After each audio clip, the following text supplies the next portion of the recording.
What's up, everybody? Welcome into the Next Pass podcast. I'm Phil Perry. Really interesting episode for you today because there is a shift. Can you feel it? Can you sense it?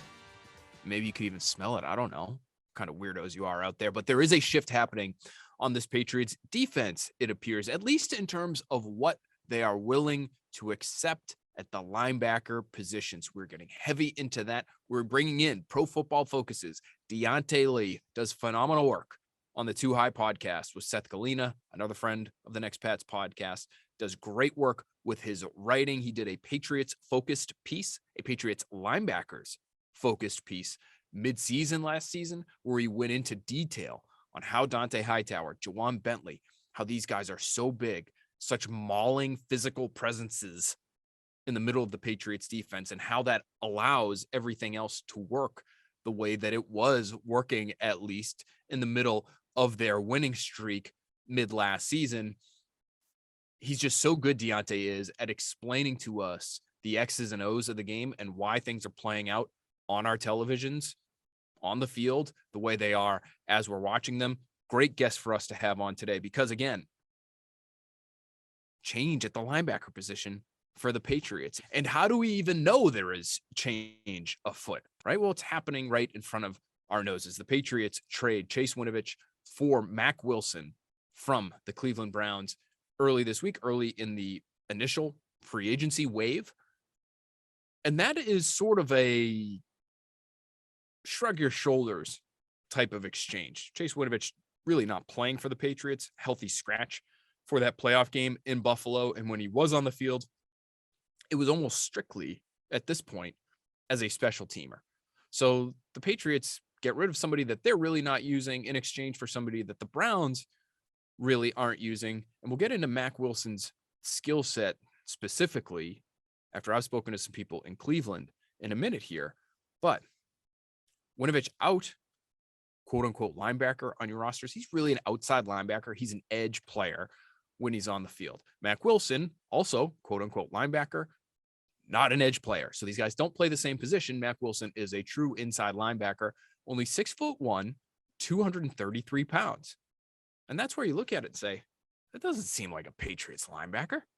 233? I'm used to watching 250-pound Gerard Mayo run around out there.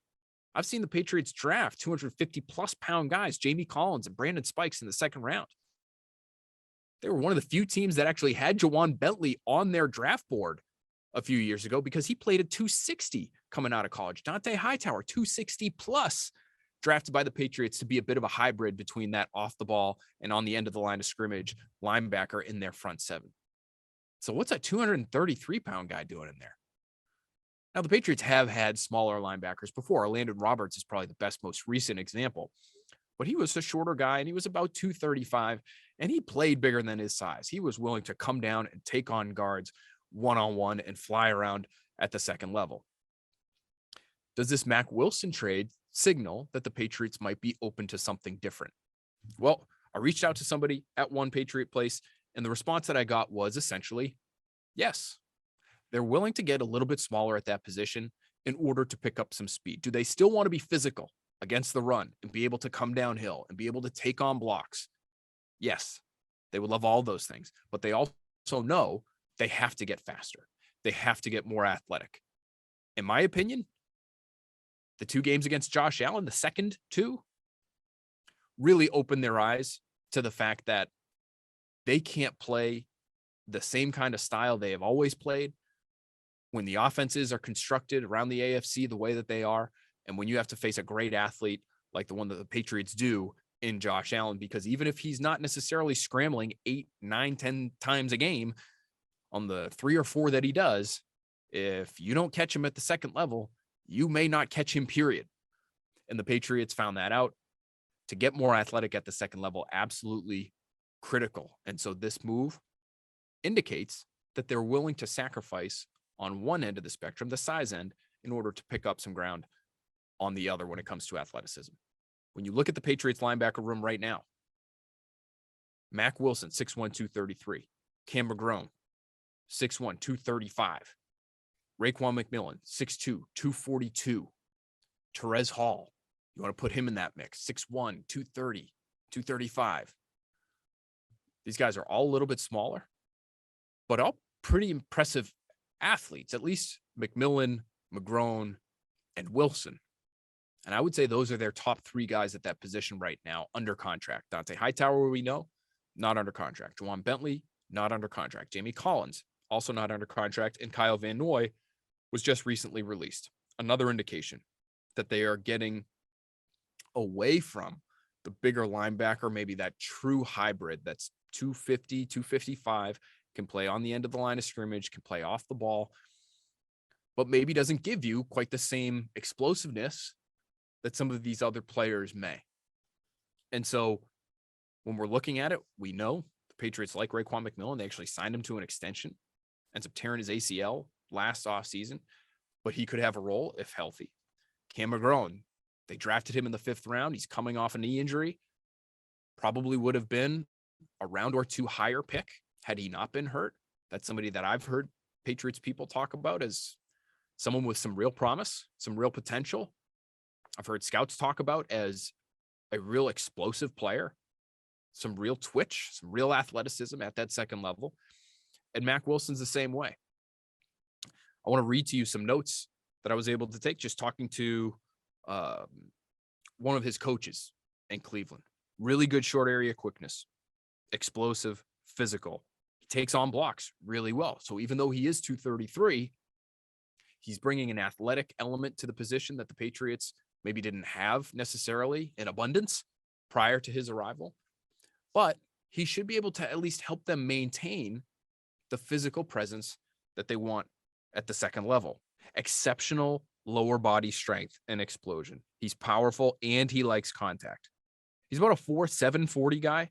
So he's not the fastest player in the world, but he's fast enough, and he's faster than some players that the Patriots have had in the past playing that position. About 33-inch arms, so he has some length to him, even though he's not the tallest guy in the world. That's not bad at that position. And I know this too, as he's leaving Cleveland. Number one, he has fans in Cleveland. What happened in Cleveland was Cleveland last offseason was able to draft someone by the name of Jeremiah Owusu-Koramoah out of Notre Dame. And we talked about him on this podcast last year. One of these uber athletic hybrid players. Call him a linebacker, call him a safety, call him whatever you want. Excellent football player. And he wasn't necessarily on our radar quite as firmly as he was, I'm sure, in other cities this time last year, because they have Kyle Duggar. And to me, Kyle Duggar is that kind of player, right? You play him off the ball as a linebacker quite a bit because he's so explosive, so powerful. He can take on linemen occasionally and drive them back, but he's also 220, 225 pounds, and you can play him as a traditional safety and have him cover tight ends, have him cover backs, have him play in coverage. Jeremiah Owusu-Koramoah is just viewed as a better, not only physical talent, but a better scheme fit for what Cleveland is looking for. Mack Wilson is, if you're coming at it from the Patriots perspective, a good fit because he is a 3-4 linebacker in a 4-3 linebacker's body. So he's a little bit lighter. He's a little bit smaller. The frame isn't quite Diante Hightower, right? But he plays like a Hightower or a Bentley because he gravitates so strongly toward contact. Right? The way he played, he wanted to take on blocks. He was so aggressive in that part of his job in Cleveland. But the way the defense was set up in Cleveland was you have to cover a lot of space playing that position that Mack Wilson's playing. So it's all well and good to take on blocks, but you have to be able to get off of those blocks and cover a lot of ground because the guys up front, they're not two-gapping. They're not anchoring down and just trying to eat up space. They're trying to get up the field and get after the quarterback. And there can be these huge seams, these huge gaps of space that end up opening up in your front if people end up getting bogged down. And that is what would happen at times with Mack Wilson. Now, we're going to talk with Diante about how the Patriots scheme might change. But the reason why I like this acquisition for the Patriots, especially early in the free agency period, if you're not necessarily certain that you're going to be completely turning over and changing your defense, Wilson is a have your cake and eat it too player in a way for Bill Belichick. Because again, you can still play this downhill style. He might get eaten up and flattened by, 300, 320-pound guards on occasion, but he's not afraid. And if you had to put him in there, like the way they did with Landon Roberts, he had to play a lot of really critical snaps for this Patriots team. 230, 235 pounds. Not a big guy, but a big hitter. And that's sort of the vibe that I'm getting from the people that I've spoken to on Wilson. So he brings that physicality element, but he also brings an athletic element that can really help the Patriots in a few different ways. We're going to talk about those with Diante. I think there's one more element to this acquisition that is important to bring up. I'll give you a couple more just from things that I've heard. One of the other reasons you really like Mack Wilson, if you're the Patriots, 4-down player. How many times do we hear that about guys that they love, whether it's Brandon Bolden or Rex Burkhead, right? 4-down player, meaning they could use him on first and second down against the run. He's athletic enough, certainly, to play in coverage. He's not, is he perfectly refined in terms of how he plays in coverage? My understanding is no, but he has some juice to him. He has the ability to make some splash plays, is what I've been told. And so he's not somebody you're going to stick in the middle of your defense and probably be calling all the shots. Okay. So again, it's not Dont'a Hightower from that regard in the traffic cop role, but somebody who has some real physical gifts, and who was well liked in Cleveland, but was sort of boxed out just the way the roster ended up stacking up. Areas where he may need to get better for the Patriots to really trust him on all 4 downs, just the processing against vertical routes. I think there were some moments where, he might get lost a little bit is my understanding of it, but a good locker room guy, good guy, period, cares about football, will bring high energy to Foxborough. I think I remember talking to scouts about Wilson because he's an Alabama linebacker, right? So he's got to be on our radar if we're looking at the draft from a Patriots perspective, and asking people about him when he was coming out of college. And, the same things were true of him even back then in a few different respects. Really good athlete, really liked contact, was not necessarily Dont'a Hightower or even Rashaan Evans, who's now with the Titans, in terms of being the real leader of that defense. It just wasn't his role there. I think some of those things are still true. My understanding is the last couple of years, he's really matured in terms of honing his craft. And he was viewed as a player who had been improving in Cleveland, but again, boxed out a little bit in terms of his role in Cleveland. And the other thing is the flip side of the deal. So the reason Cleveland, my understanding, is really like Chase Winovich is because we know under Andrew Berry, the general manager there, Ivy League educated, they are very analytically driven. And the analytics guys love them some Chase Winovich, which I get, right? Chase Winovich, when he's been on the field and he's been put in situations to rush the passer, he's been productive. So if you're looking at statistics from a couple of years ago and you're looking at quarterback hit production or sack production per snap, per passing down opportunity, he's going to look like a really efficient pass rusher. And maybe he will continue to be that guy. Maybe they view him as a diamond in the rough because of that. Well, he's not getting an opportunity in Bill Belichick's defense because he's not great at setting the edge.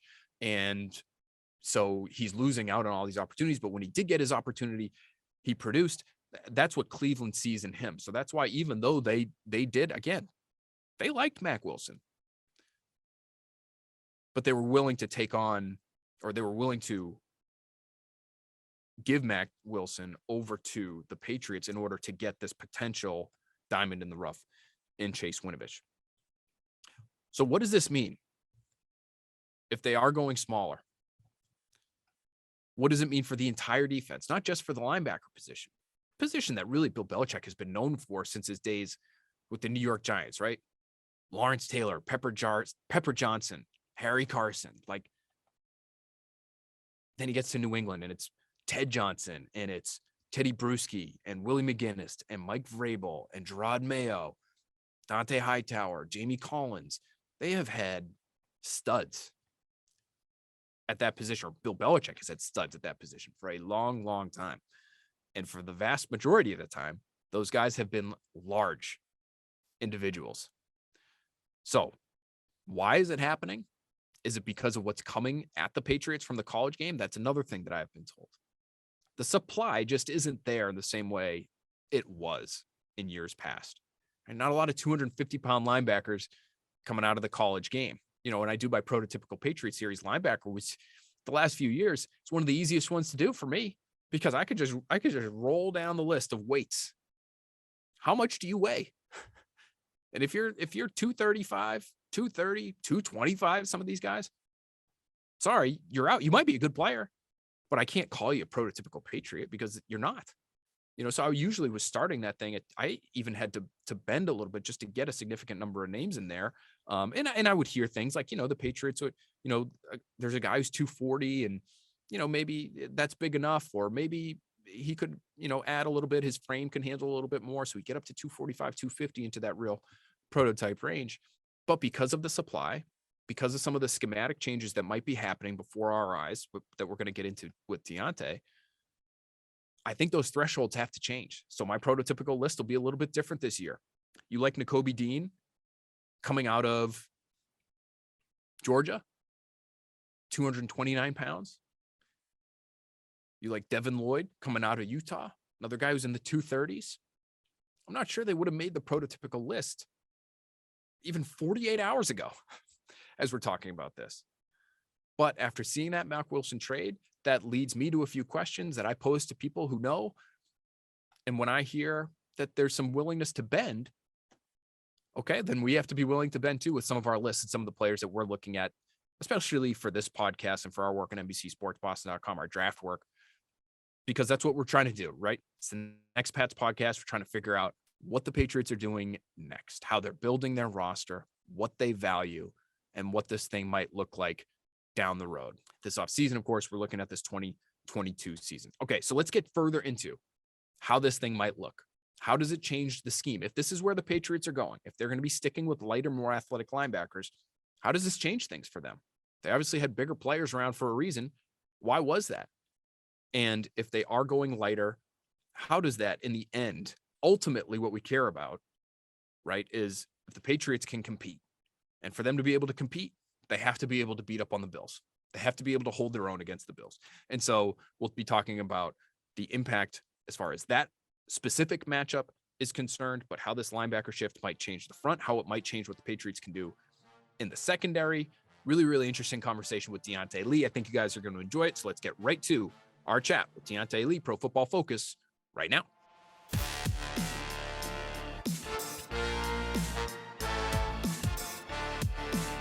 All right, there he is, Diante Lee, Pro Football Focus. Really happy to have you on, Diante. Thanks for spending some time with us here on Next Pats. Oh man, I'm more than glad to do this. You know, I got to write about the Patriots when they were in the middle of their hot streak, in the middle of the season this year, and never really got a chance to follow up because the end of the season didn't really go the way it looked like things might be tracking. So glad to kind of follow up with you guys and talk a little bit about what this might look like in 2022. Yeah, I wanted to reach out and get you on here to teach us, because you do such a great job on the Too High podcast and with your writing on PFF in terms of just, you know, obviously you know ball, but you're able to explain it to us as well, which is just so incredibly valuable. And I know, you know, your listeners and your readers must feel the same way. But you tweeted yesterday after the Mack Wilson trade, Patriots trade Chase Winovich for Mack Wilson. You say this might seem like a meh move, but there will be schematic implications for NE. New England used an old school okie odd front in 2021 that asked its inside linebackers to take on uncovered guards. Bentley and Hightower are 6'2 plus, 255 plus, and can do that. Wilson is not. Expect changes. All right. So let's put this through the football translator. Yes. And tell us what it is. And this is, I read your piece midseason about the Patriots and how they use their linebackers and how it helps to be bigger the way they use them. But how were they using them, Diante? Tell us about this okie odd front and what they have been doing, and then we can kind of get into how it might change. So a lot of this kind of goes back to the time that Bill Belichick spent coaching under Bill Parcells, like for the Giants and stuff like that. Like a lot of this, I think, originates between the late 80s and early 90s for Bill. And it's just like a very old school approach to 3-4 defense, which is something that we know was a major staple for Bill Belichick throughout his entire career. The okie style of the odd front, what I was describing is basically you're using your defensive ends as true defensive ends. So they're going to be aligned outside or on top of the tackles. You have your true outside linebackers. So now you've got these two uncovered guards and linebackers that are stacked over the top of them at about 5-6 yards, whatever the depth may be. So the reason why it's important to understand those differences between what the quote unquote okie odd front is versus like the tight front, which is something that I've talked about with Brandon Staley, Vic Fangio, some other people who exist in the 3-4 world of defense, is that when guards are uncovered, as I was describing, those linebackers have to have the size, the explosiveness, the strength, the power to be able to take on those guards if they climb up to the second level. Now, like the structure of the defense, it doesn't necessarily mean that that's where it stays, right? Like New England plays a lot of single highs, so cover three, cover one defense, and when you're doing that, you're going to be slanting your line. So one linebacker is going to rush, the other one's going to drop. You'll have a guy that goes from on top of the tackle to slanting inside the tackle to get into what we call the B gap, so in between the guard and tackle. So there's still movement that happens. So the picture that you see pre-snap isn't always what you're going to get post-snap. But because of that structure, you do have to have bodies that can handle, these one-on-one matchups in the box. And obviously, between Javon Bentley and Dante Hightower, you have these monster-sized linebackers who are able to just fly through the face of guards. I think about that Tennessee Titans game, and basically from snap one, they were just blowing guys up at the line of scrimmage.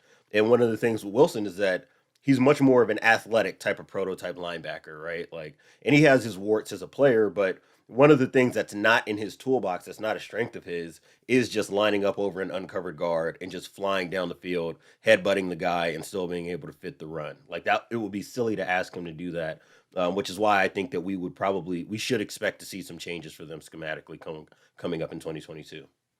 Yeah, it's really interesting. I mean, like you said, this is it feels like the style of player at that position that Bill Belichick has wanted for a long time. It's what he's invested in. Right. At least, Gerard Mayo is a top 10 pick, and I don't think he was quite 250 when he was drafted, but he got up to 250 eventually. Right. Brandon Spikes was a second round pick, 250 plus. These guys, Jamie Collins, even he's more of an athlete, and he's not necessarily the same style of player as Hightower and Bentley, where he's just willing to come downhill and just blow up guys that weigh 50 pounds more than he does. Right. But another massive guy, so you can move him around a little bit and feel comfortable, playing him in that kind of role if he had to. I guess my question is, like, if it's Mack Wilson and so Terez Hall, Cam McGrone, who they drafted last year, all these guys are in the 230s. Raekwon McMillan, who they really liked last year, he ended up tearing his ACL before the season, but he's right around 240. Like, these are probably their best off the ball linebackers that are at least under contract right now as we're recording this. Do you have to change your entire defense if that's what you go to? Does this impact the front? Does it impact what you can do coverage wise as well? You're so good at explaining sort of big picture defensive concepts to us, Diante. So how do you see this potentially changing everything that Bill Belichick does on that side of the ball? I think there's just like kind of a cascading or a layering effect, when we have these conversations about how these personnel moves influence what you can and can't do defensively, or what you should and shouldn't do defensively. And obviously, far be it for me to tell the guy with as many Super Bowls as he has and all the wins that he has how his defense needs to work. Because if he shows up doing the exact same thing, then hey, he clearly knows something that I don't, and I submit to that. But to me, if we're looking at the size of the linebackers that they have now, you probably want to cover those interior linemen. You don't want to have Mack Wilson going to take on those guards like we were talking about. You don't want these younger guys and some of the people that they've acquired to play the position to be taking on guards the same way that you would ask Bentley and Hightower. So my thought is, knowing how devoted to the 3-4 that Bill Belichick has been, we might see something that's a little bit closer to like the Vic Fangio tree of defense in terms of the front. So using bigger bodies on the interior now, getting defensive tackles who can play in between guards and tackles and take on blocks and kind of eat up that interior space. Obviously, there's a lot of conversation happening around that with the draft because there happens to be a lot of guys who fit that archetype. You talk about Jordan Davis, Logan Hall, Devontae Wyatt, Travis Jones at UConn. There's a lot of guys that are available in this draft that kind of line up with what I think is happening in the NFL, with teams trying to play more two-deep zone coverages, more cover one, when they want to play tight end coverage, and more 3-4 fronts. it's really difficult. And we were talking about this yesterday.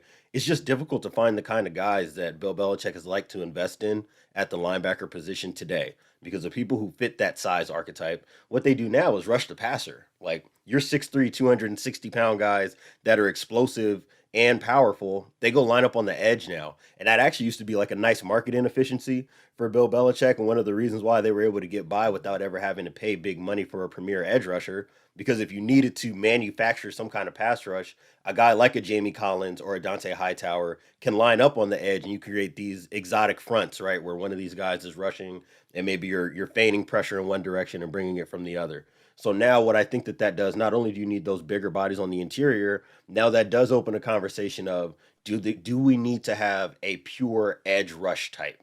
If we're not going to be able to manufacture it based on the way that we design the front, if we can't simulate pressure all the time because we've got all these guys who are like sized in terms of body types and and have like athleticism across the board, then maybe you do have to go find a guy that is in that A tier, top tier type of pass rush to really make the defense go. And then on the back end, not only are we talking about linebackers, but this is a conversation that revolves around JC Jackson's departure as well, which is like if you don't have these bump and run corners in Stephon Gilmore and JC Jackson, then you're probably going to get more zone coverage. So I do think that just structurally, not only at the linebacker position, but what kind of bodies they want up front because of the change at linebacker, and then you add that in with what's left the building in terms of cornerback talent, you're probably going to see more zone coverage. It might not be a bunch of cover four like we see with Brandon Staley, Vic Fangio, and all these guys, because I think Bill Belichick is really comfortable playing a lot of cover three, and obviously stopping the run is still a big thing for him.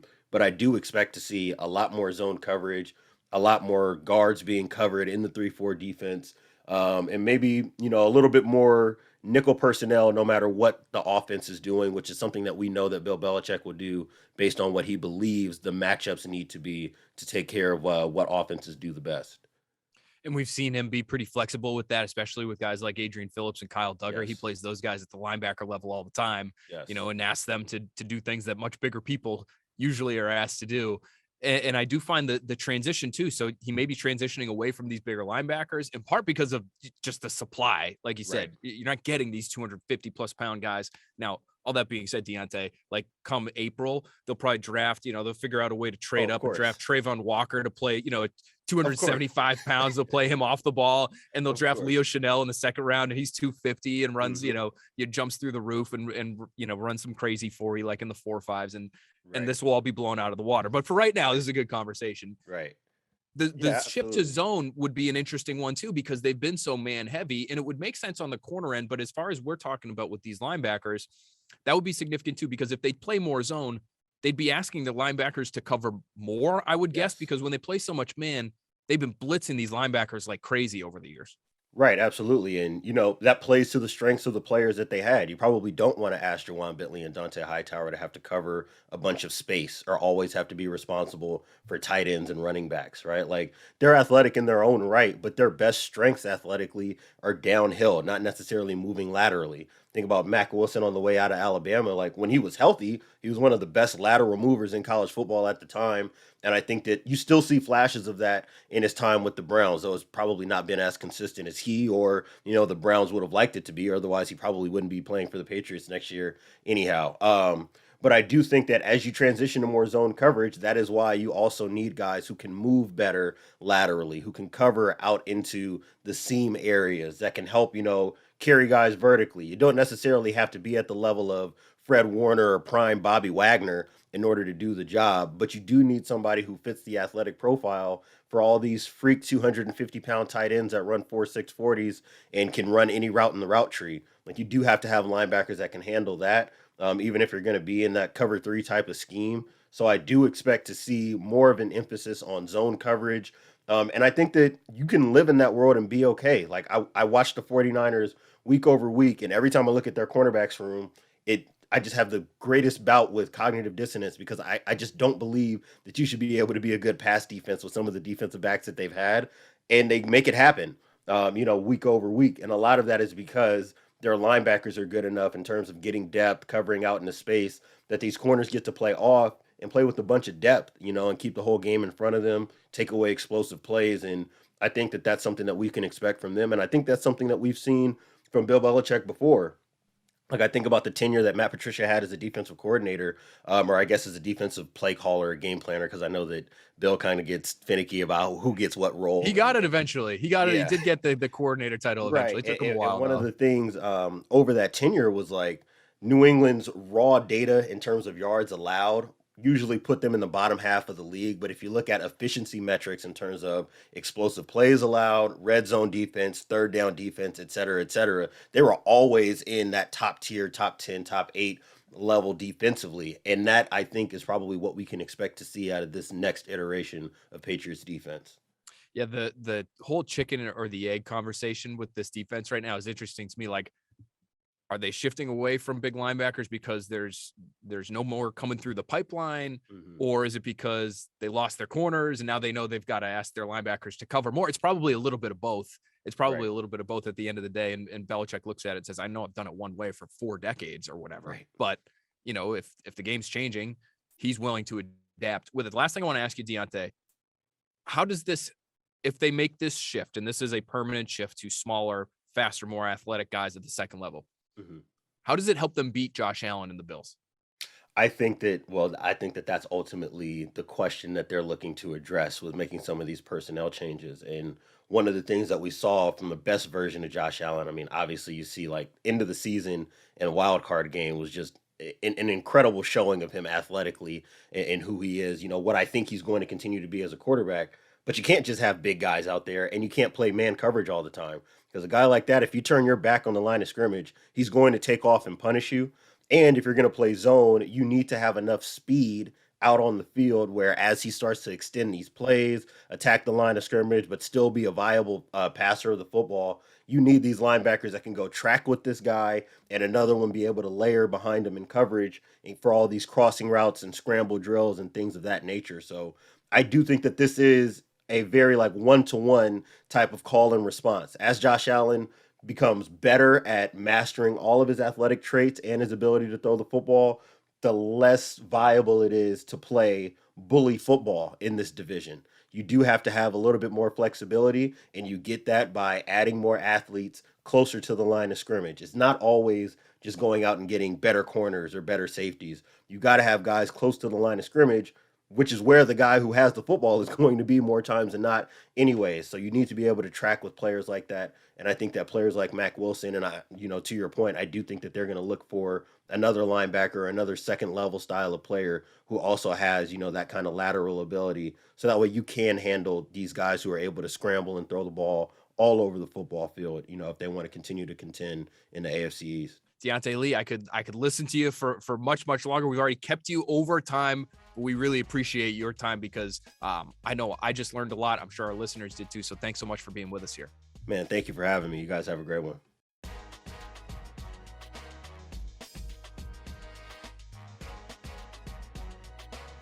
Great stuff there from Diante. No, he's actually moving on from PFF soon, so we're excited to see where he ends up. And we'll certainly be following him there because, again, nobody better at breaking down what can be really complicated concepts for us to be able to take in and digest. And we have seen for a long time, especially these last several years since the departure of Matt Patricia, Bill Belichick is a 3-4 guy. Patricia, my understanding is he was really more of a 4-3 guy. So they changed a little bit when it was Patricia who was really running the defense. And then when it goes back to Brian Flores and Bill Belichick having more of a say, 2018, 2019, 2020, 2021, you get back to this more 3-4 style. Now the Patriots are versatile. They'll play 4-man fronts. That's why Dietrich Wise is still on the team, quite honestly, because the scheme changed around him. He was a 4-3 end in a 3-4 system. And I talked to him about it. I mean, a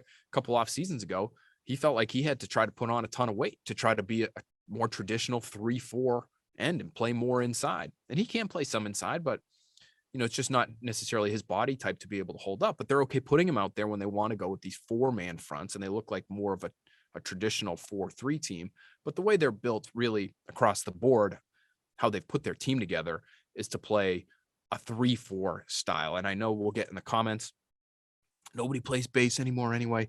That's true, but you do build your team personnel wise a certain way. right? You have structures that require certain skill sets, certain physical skill sets. So, Matt Judon, could he play as an edge rusher in a 4-3? Sure. Josh Uche, could he?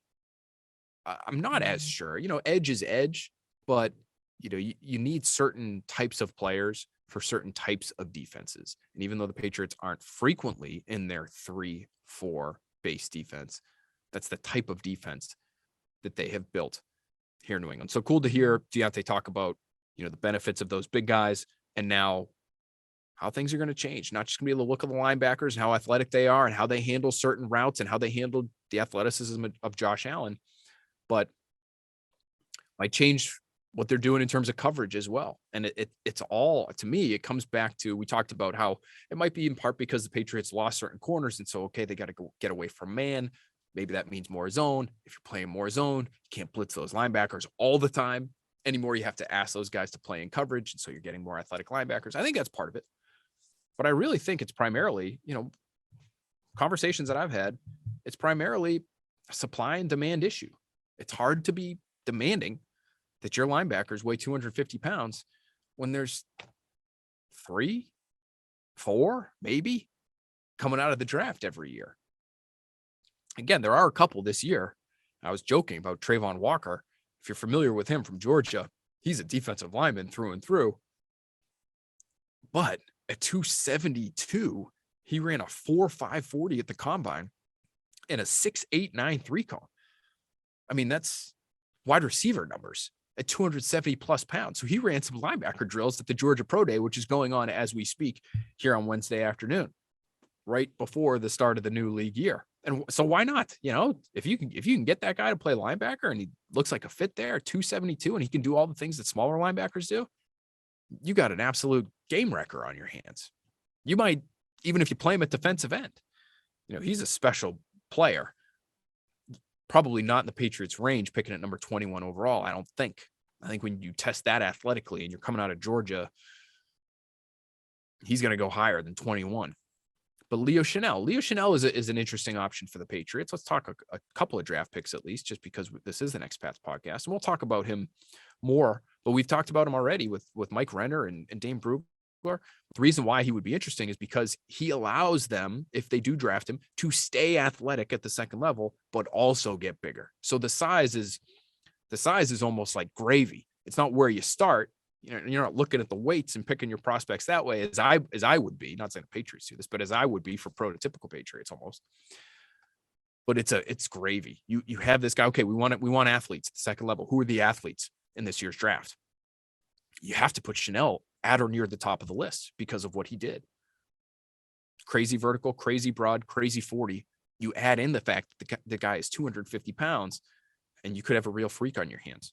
So they still have some time to add some size. Anthony Barr, again, as we're speaking right now, remains a free agent. To me, it's somebody who's about 260 pounds, can play on the line, can play off the ball. He might not be the athlete he once was. He made 4 consecutive Pro Bowls, I believe, from 2015 to 2018. But still athletic enough, aggressive enough to play the run, which the Patriots want, to take on blocks, to get after the passer off the edge if they want to use him that way. He feels like a real Patriot, if you're asking me. I don't know how much he's going to be making in free agency. But that's another option if you want to stay athletic, but also have that size gravy. That's a name you could be looking at as well if you're New England.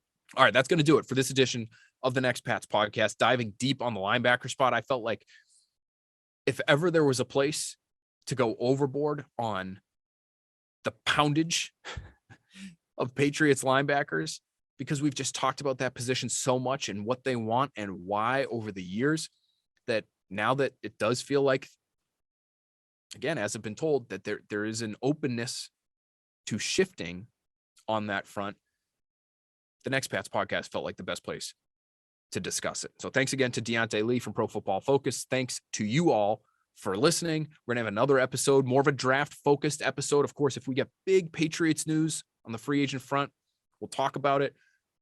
Patriots trade Shaq Mason. Tom Curran and I will be discussing that at length on the Patriots Talk podcast a little bit later this week. They bring in a corner, Terrence Mitchell. We're still waiting for a big splash in free agency, Shaq Mason move. That's purely a money move. Talking to some people yesterday, soon after the deal happened, we were reported here it's a 5th round pick. Pretty soon after the initial deal was reported by Andrew Callahan, Boston Herald. And that tells you then and there, but just to make sure you ask some people about it. And it really is just to free up cap space. So that move got them to a smidge over 10 million in cap space. They can make more moves to get more cap space to try to make some real impact moves. Will they actually do it? How do the real money budgets that the Patriots are working with impact what they might be doing in free agency? We'll find out very soon. We'll continue to throw podcasts at you, next Pats and Patriots talk. So we'll be keeping you up to date on all the analysis for all of the moves. But we'll be getting back to the draft with a little bit more emphasis on receivers in next week's Next Pats podcast. Make sure you're keeping an eye out for that, and we'll talk to you then.